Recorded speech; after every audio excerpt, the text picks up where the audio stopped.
ಕಲ್ಯಾಣ ಕರ್ನಾಟಕ ಪ್ರದೇಶ ಅಥವಾ ಹೈದರಾಬಾದ್ ಕರ್ನಾಟಕ ಪ್ರದೇಶ ಅನ್ನುವಂಥ ಹೆಸರನ್ನು ಪಡೆದಂಥ ಈ ಭಾಗ ಕಾಲದಿಂದಲೂ ಸಹಿತ ಒಂದು ಅವಕೃಪೆಗೆ ಸರ್ಕಾರದ ಮತ್ತು ಇನ್ನಿತರ ಸಂಘ ಸಂಸ್ಥೆಗಳ ಅವಕೃಪೆಗೆ ಒಳಗಾಗಿ ಹಿಂದುಳಿಯುವ ಹಣೆಪಟ್ಟಿಯನ್ನು ಕಟ್ಟಿಕೊಂಡು ಬಂದದ್ದು ಶಾಪ ಇನ್ನು ನಮ್ಮಿಂದ ಹೋಗ್ತಾ ಇಲ್ಲ ಅನ್ನೋದಕ್ಕೆ ಒಂದು ಜೀವಂತ ಉದಾಹರಣೆ ಅಂದರೆ 50 ವರ್ಷಗಳ ಹಿಂದೆ ಪ್ರಾರಂಭವಾದಂಥ ಇಡೀ ದಕ್ಷಿಣ ಭಾರತದಲ್ಲಿ ಕರ್ನಾಟಕದಲ್ಲಿಯೇ ಪ್ರಪ್ರಥಮ ದೂರದರ್ಶನ ಕೇಂದ್ರ ಅಂತ ಹೆಸರು ಪಡೆದಂತಹ ಕಲಬುರಗಿ ದೂರದರ್ಶನ ಕೇಂದ್ರ ಇವತ್ತು ಅವಸಾನದ ಅವಸ್ಥೆಗೆ ತಂದು ನಿಲ್ಲಿಸ್ತಕ್ಕಂಥ ಒಂದು ವಿಚಾರ ಏನಿದೆಯಲ್ಲ ಅದು ತುಂಬಾ ನೋವಿನಂತಹ ಸಂಗತಿಯಾಗಿದೆ. 1977ರಲ್ಲಿ ಇಡೀ ಕರ್ನಾಟಕದಲ್ಲಿ ಮೊಟ್ಟ ಮೊದಲ ದೂರದರ್ಶನ ಕೇಂದ್ರ ಇದು. ಈ ಭಾಗದ ಜಾನಪದ ಕಲೆ, ಸಂಗೀತ, ಇತಿಹಾಸ, ಸಾಹಿತ್ಯ, ನಾಟಕ ಇತ್ಯಾದಿಗಳಿಗೆ ತನ್ನದೇ ಆದಂಥ ಕಾಣಿಕೆಯನ್ನು ಕೊಟ್ಟು ಈ ಭಾಗದ ಸೃಜನಶೀಲತೆಗೆ ವಿಕಾಸಕ್ಕೆ ಅನುಕೂಲವನ್ನು ಮಾಡಿಕೊಟ್ಟಂತಹ ಈ ಕೇಂದ್ರ ನಮ್ಮ ಭಾಗದ ಆಸ್ತಿ. ಅದು ಈ ಆಸ್ತಿ ಇವತ್ತು ದೂರದರ್ಶನವಾಗಲಿ ಆಕಾಶವಾಣಿ ಆಗಲಿ ಇವೆರಡೂ ಜನರ ವ್ಯಕ್ತಿತ್ವ ನಿರ್ಮಾಣವಾಗ್ತದೆ. ಆ ವ್ಯಕ್ತಿತ್ವ ನಿರ್ಮಾಣಕ್ಕೆ ಧಕ್ಕೆ ಬಂದಾಗ ಮನುಷ್ಯನಾಗಿ ಉಳಿಯೋದಿಲ್ಲ, ರಾಕ್ಷಸನಾಗ್ತಾನೆ. ಆ ರಾಕ್ಷಸಿ ಮನೋಭಾವದಿಂದ ನಾವು ಹೊರಗೆ ತರಬೇಕಾದ್ರೆ ಇಂತಹ ಸೃಜನೇತರವಾದಂಥ ವಿಚಾರಗಳನ್ನು ಕೊಡೋದಕ್ಕೆ ಈ ಮಾಧ್ಯಮಗಳು ದೂರದರ್ಶನಗಳು ತಮ್ಮದೇ ಆದಂಥ ಕೊಡುಗೆಯನ್ನು ಕೊಟ್ಟಿವೆ. ಆ ಹಿನ್ನೆಲೆಯಲ್ಲಿ ನಮಗೆ ಬೇಕು ಅನ್ನೋದು ಈ ಕಾರಣಕ್ಕಾಗಿ ನಾವು ಹೊಸದನ್ನು ಬೇಡ್ತಾ ಇಲ್ಲ, ನಮಗೆ ಕೊಟ್ಟದ್ದನ್ನ ಉಳಿಸಿ ಬೆಳೆಸಿ ಅದನ್ನೇ ನಾವು ಕೇಳ್ತಾ ಇರೋದು.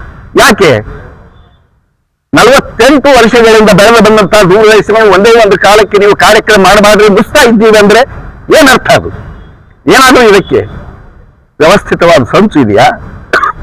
ಈ ಭಾಗ ಬೆಳೆಯೋದಕ್ಕೆ ಯಾರಿಗೂ ಏನೊಂದು ಆಸಕ್ತಿ ಅಲ್ವಾ? ಅದಕ್ಕಾಗಿ ನಾನು ಈ ಸಂದರ್ಭದಲ್ಲಿ ಈ ಭಾಗದ ಹೋರಾಟಗಾರರು ಮಾತ್ರವಲ್ಲ, ಯುವಕರು, ಸಾಹಿತಿಗಳು, ಸಂಗೀತಗಾರರು, ಕಲಾವಿದರು, ಮಾಧ್ಯಮದ ಮಿತ್ರರು ಎಲ್ಲರೂ ಕೂಡಿ ಈ ಇವನಾಡು ಎನ್ನುವುದು ಯಾರಿಗೂ ಅಲ್ಲ, ಇದು ನಮ್ಮದೇ ಹೋರಾಟ. ನಮ್ಮ ಭಾಗದ ಮುಂದಿನ ಪೀಳಿಗೆಗೆ ನಾವು ಮಾಡಬೇಕಾದಂಥ ಹೋರಾಟ ಇದು. ನಮ್ಮದನ್ನ ನಮಗೆ ಕೊಡಿ ಅನ್ನುವಂತಹ ಹೋರಾಟ ಮಾತ್ರ ಇದು. ಯಾವ ಸರ್ಕಾರದ ವಿರುದ್ಧ ಅಲ್ಲ. ಅದಕ್ಕೆ ರಾಜ್ಯ ಮತ್ತು ಕೇಂದ್ರ ಸರ್ಕಾರಗಳು ಸಂಪೂರ್ಣವಾಗಿ, ಮುಖ್ಯವಾಗಿ ನಮ್ಮ ಈ ಭಾಗದ ಸಂಸದರು, ಶಾಸಕರು ಮತ್ತು ಉಸ್ತುವಾರಿ ಸಚಿವರಂತ ಮಾನ್ಯ ಶ್ರೀ ಪ್ರಿಯಾಂಕಾ ಖರ್ಗೆ ಅವರಿಗೆ ನಾನು ವಿನಂತಿ ಮಾಡಿಕೊಳ್ತೇನೆ, ತಾವು ಮನಸ್ಸು ಮಾಡಿದರೆ ಈ ಭಾಗಕ್ಕೆ ಅನೇಕ ಸೌಲಭ್ಯಗಳನ್ನು ಕೊಟ್ಟಿದ್ದೀರಿ, ಇವೂ ಸಹಿತ ನಮ್ಮದಾಗಿ ಉಳಿಯತಕ್ಕಂಥ ಒಂದು ಪ್ರಾಮಾಣಿಕ ಪ್ರಯತ್ನ ನಿಮ್ಮ ಕಡೆಯಿಂದ ಆಗಬೇಕು. ಈ ಭಾಗದ ಆಶೋತ್ತರಗಳಿಗೆ ಅನುಕೂಲವಾಗಿ ಈ ದೂರದರ್ಶನ ಕೇಂದ್ರ ಬೆಳಿಬೇಕು. ಅದರ ಸುವರ್ಣ ಮಹೋತ್ಸವವನ್ನು ನಾವೆಲ್ಲರೂ ಆಚರಣೆ ಮಾಡುವಂಥ ಸಂದರ್ಭವನ್ನು ನಾವು ಈ ಭಾಗದ ಜನರಿಗೆ ತಾವು ಒದಗಿಸಿಕೊಡಬೇಕು. ಕಲಬುರಗಿ ಮಾತ್ರವಲ್ಲ, ಈ ಭಾಗದ 7 ಜಿಲ್ಲೆಗಳು ಇದರಿಂದ ಅವಕೃಪೆಗೆ ಒಳಗಾಗ್ತದೆ. ಅನೇಕ ಅವಕಾಶಗಳಿಂದ ನಮ್ಮ ಕಲಾವಿದರು, ನಾಟಕಕಾರರು, ಸಂಗೀತಗಾರರು, ಜಾನಪದ ಕಲಾವಿದರು ಯಾರು ಕರೆಸ್ತಾರೆ? ಬೆಂಗಳೂರು ಯಾರು ಕರೆಸ್ತಾರೆ? ಯಾರು ಕರೆಸೋದೇ ಇಲ್ಲ. ಹೀಗಾಗಿ ಆ ಒಂದು ನೋವನ್ನ ಈ ಮೂಲಕವಾಗಿ ನಾನು ತಮ್ಮೆದುರಿಗೆ ಇಟ್ಕೊಂಡಿದ್ದೇನೆ. ಎಲ್ಲರೂ ಹೋರಾಟಗಾರರು, ಕನ್ನಡ ಪರ ಹೋರಾಟಗಾರರು, ನಮ್ಮ ಮಾಲಿ ಪಾಟೀಲ್ ಇದ್ದಾರೆ, ಸಿಂಗಾಪುರ ಅವರು ಇದ್ದಾರೆ, ಇನ್ನೂ ಅನೇಕ ಸಂಘಟನೆಗಳ ಹಿರಿಯರು ಇಲ್ಲಿ ಸೇರಿದ್ದಾರೆ. ಅದಕ್ಕಾಗಿ ಒಂದು ಹೋರಾಟ ಸಮಿತಿ ಅನ್ನುವಂಥದ್ದನ್ನು ಮಾಡಿಕೊಂಡು ಈ ಭಾಗಕ್ಕೆ ಆಗ್ತಕ್ಕಂಥ ನಿರಂತರವಾದ ಅನ್ಯಾಯದ ವಿರುದ್ಧ ಬೆರೆಯತಕ್ಕಂಥ ಒಂದು ಜನ ಸಮುದಾಯವನ್ನು ಕಟ್ಟತಕ್ಕಂಥ ಕಾರ್ಯ ನಾವು ಮುಂದೆ ಮಾಡಬೇಕಾದಂಥ ಅಗತ್ಯ ನಮ್ಮ ಯುವ ಪೀಳಿಗೆಯ ದೃಷ್ಟಿಯಿಂದ ಅವಶ್ಯಕವಾಗಿದೆ ಅನ್ನುವಂಥ ಮಾತನ್ನು ಈ ಸಂದರ್ಭದಲ್ಲಿ ಹೇಳ್ತಾ ಇದ್ದೀನಿ.